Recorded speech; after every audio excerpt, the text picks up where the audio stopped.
En el día de hoy tengo el gusto de presentar a todos ustedes unos fragmentos, unas pequeñas porciones, unos chispazos de luz de la vida ejemplar de un hombre que ustedes lo van a escuchar justo a continuación.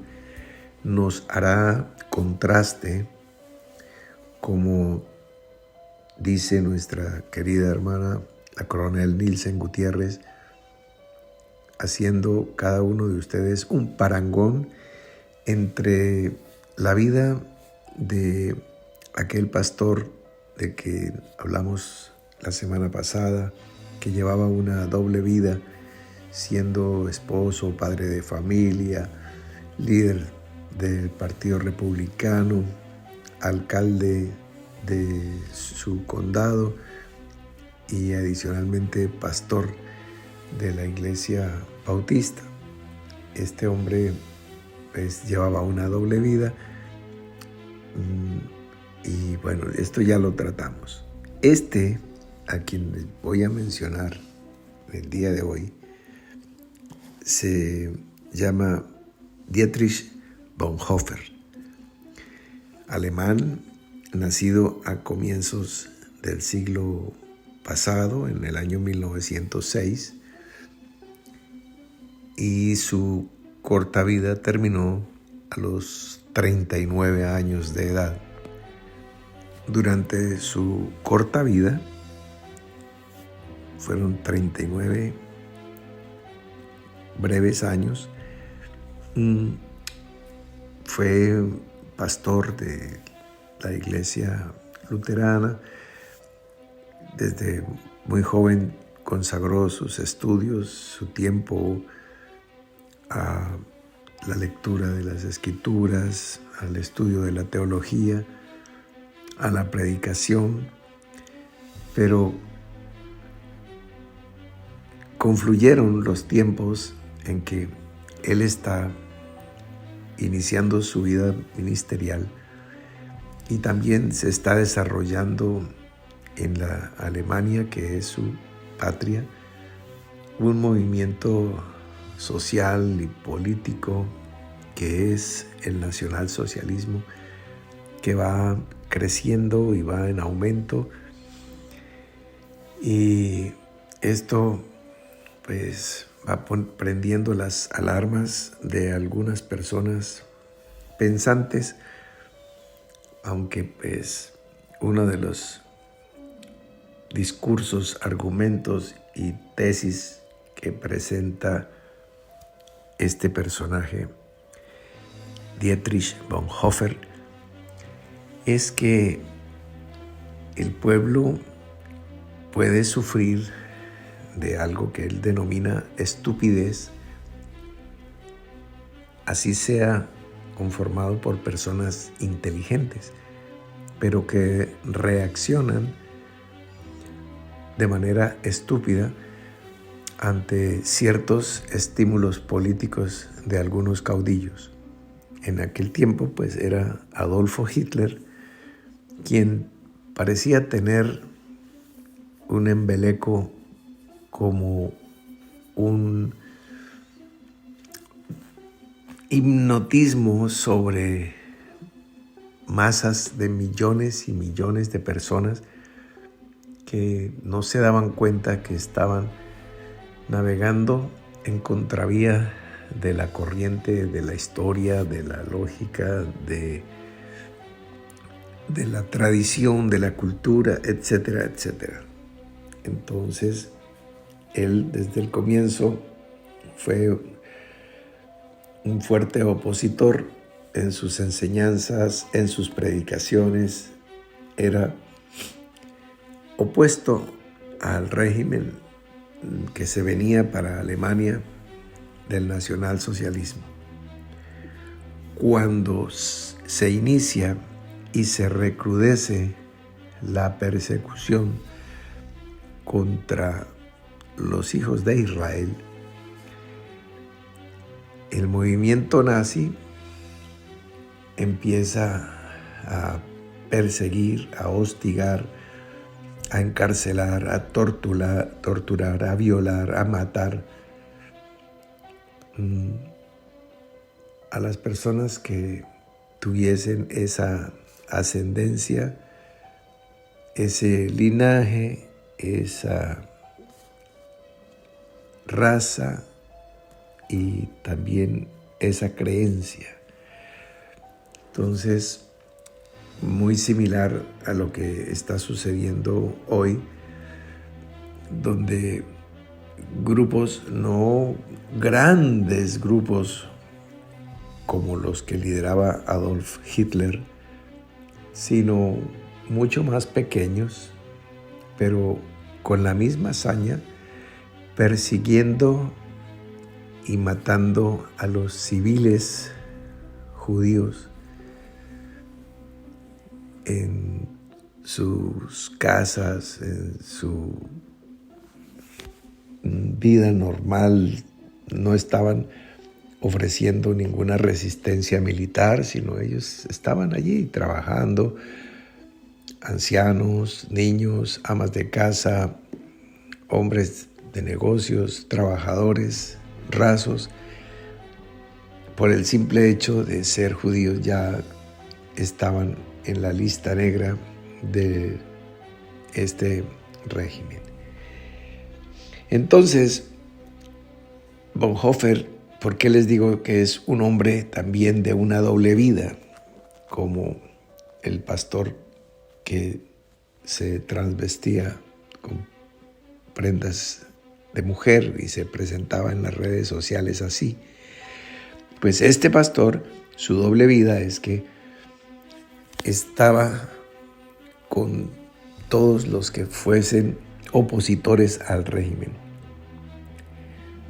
con una congregación que se llamaba la Iglesia de la Confesión, de los pocos movimientos cristianos que estuviesen realmente predicando en contra de el régimen y de lo que se estaba viniendo sobre Alemania. Bonhoeffer escribió diciendo, criticando la pasividad de la iglesia, porque muchos de la iglesia se quedaron callados y otros les pareció bien que los nazis mataran a los judíos. Entonces él escribió estas líneas diciendo, la iglesia permanecía muda cuando tenía que haber gritado. La iglesia reconoce haber sido testigo del abuso, de la violencia brutal, del sufrimiento físico y psíquico de un sinfín de inocentes, de la opresión, el odio y el homicidio, sin haber alzado su voz por ellos, sin haber encontrado los medios de acudir en su ayuda. La iglesia es culpable de las vidas de los hermanos más débiles e indefensos de Jesucristo. Él llamó hermanos de Jesucristo a los judíos. Mira tú. Y pues hoy estamos presenciando un espectáculo similar, donde por posiciones políticas y por la propaganda de los nazis de hoy, entonces dicen, sí, los malos son los israelitas que están haciendo cosas terribles en la franja de Gaza, y toman una bandera que se llama los niños palestinos. Cuando se dice niños palestinos ya se sabe que esa frase tiene el veneno de querer convencer, como la propaganda nazi, a las personas, incluidas las que dicen creer en Jesucristo para que apoyen el acto terrorista o criminal, por ejemplo, el del pasado 7 de octubre. Entonces, cuando un ciudadano o un pueblo se defiende de una agresión leve, pues eso se denomina aquí y en Cafarnaún defensa propia. Entonces, si un ciudadano, un ama de casa va por la calle y es asediado, atracado, violentado y su vida corre riesgo, si se defiende, como lo hizo en una ocasión un médico atravesando un puente peatonal en la ciudad de Bogotá, que fue asaltado por 3 hombres que lo querían robar y seguramente matar también, porque esa es la modalidad de esa clase de asaltantes. Pues él se defendió y sacó su arma y disparó contra los 3 y allí quedaron muertos. Entonces, es claro, él tiene que responder ante las autoridades y explicar, y ahí estaban los videos, y finalmente pues él pudo seguir su vida como esposo, padre de familia, un médico que está sirviendo a la humanidad, y sencillamente pues se defendió y murieron 3 elementos antisociales que le afectaban a él en ese momento y que le habían afectado a otras muchas personas antes, y si él no los mata, pues seguirían cometiendo sus fechorías, homicidios, violaciones, asaltos sobre ciudadanos inocentes. Bien, entonces, volviendo al testimonio de este hombre, Dietrich Bonhoeffer se opuso, alzó su voz, y pues no quiero fatigarles, simplemente decirles que él decía: Jesús no nos llama a una nueva religión, sino a una nueva vida, predicaba él.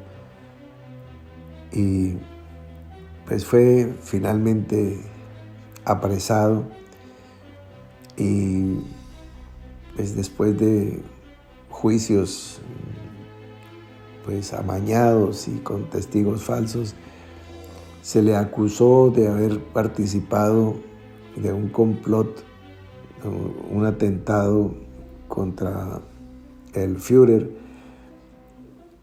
junto con un oficial del ejército alemán llamado Wilhelm Canaris. Y entonces, ¿qué pasó? Pues que lo condenaron, fue llevado a una prisión y después a otra, pero realmente cuando él está preso desde un año antes del atentado a Hitler. Entonces, pues son acusaciones falsas como las que tuvieron sobre el mismo Señor Jesús. Entonces, bueno, finalmente en un campo de concentración llamado Flossenbürg fue llevado a la horca en condiciones ignominiosas, o sea, fue colgado desnudo. Él pidió unos segundos para orar y se arrodilló junto a la horca para orar, y cuando ya se puso de pie, exclamó las que fueron sus últimas palabras a todos los soldados nazis que habían allí en el campo de concentración y los prisioneros, y les dijo que lo que ellos verían como el fin o el final de Bonhoeffer, para él era el principio de su vida. O sea, iba a empezar su vida a partir de que muriera en la horca. Entonces, bien, esto es la manera como este hombre entrega su vida. De él pues se han escrito muchos libros, se han hecho por lo menos 3 películas. En la abadía de Westminster hay una escultura de los mártires del siglo XX y ahí está Bonhoeffer al lado de Martin Luther King. Bueno, es un personaje que trasciende los kilómetros y los años que hay que nos separan de Alemania o que nos separan de esa época de la guerra. Él pues muere en 1945. Digo muere pues por decir una palabra decente. Fue asesinado por el régimen de una manera vergonzosa, ahorcado, desnudo. Y su delito fue decir que no le parecía que se asesinara a la población civil de los hijos de Israel. Entonces, la misma voz y la misma bandera que estamos levantando ahora. Independientemente de cualquier otras consideraciones, siempre habrá una argumentación a favor de los nazis de cualquier época. Mis queridos amigos y hermanos, para que no digan que es que yo presento testimonios de pastores que sean vergonzosos, les presento un testimonio de un pastor que nos enseña, que nos edifica, que nos anima, que nos da ejemplo. Pastor luterano, una luz encendida, una lumbrera, una luminaria. Gracias, Señor, por las personas que viven a Cristo de la manera como debe ser. Gracias por este hombre y por tantos siervos y siervas de Dios que han vivido, que viven y que existen o que están conectados en esta hora, en este programa. Gracias por todos ellos. Amén.